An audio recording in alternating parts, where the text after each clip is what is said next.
எத்தனையோ ஜென்மங்கள் செய்த புண்ணியம்தான் சிவனை வழிபட முடியும். நீ எந்த ஜாதியில, எந்த குலத்துல, எந்த இடத்துல எப்படி பிறந்தாலும் சிவனுக்கு பிடிச்சு போச்சுன்னா ஐ டோன்ட் கேர். எவனை பத்தியும் கவலைப்பட வேண்டிய அவசியம் இல்லை, சிவனை பத்தி கவலைப்பட்டா போதும். அவர் என்ன பார்க்கல, இவர் என்ன பார்க்கல, இவர் என்கிட்ட பேசல, சத்தம் போட.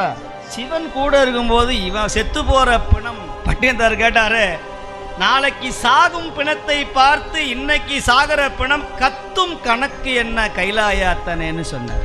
இருக்கும் இடத்தை விட்டு இல்லாத இடம் தேடி முதல்ல சிவன் நம்மளை பார்க்கிறார். அவர் அடின்னு கேட்கிறார், may help you, may help யூன்னு கேட்கிறார். நம்ம உள்ள இருந்து காது கேட்காத மாதிரி இருக்கிறோம். உனக்கு ஏதாவது உதவி வேணுமான்னு கேட்கிறார்.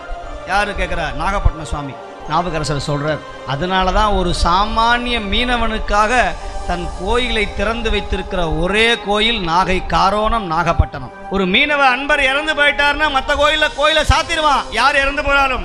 ஆனால் இந்த கோயில் அப்படி கிடையாது.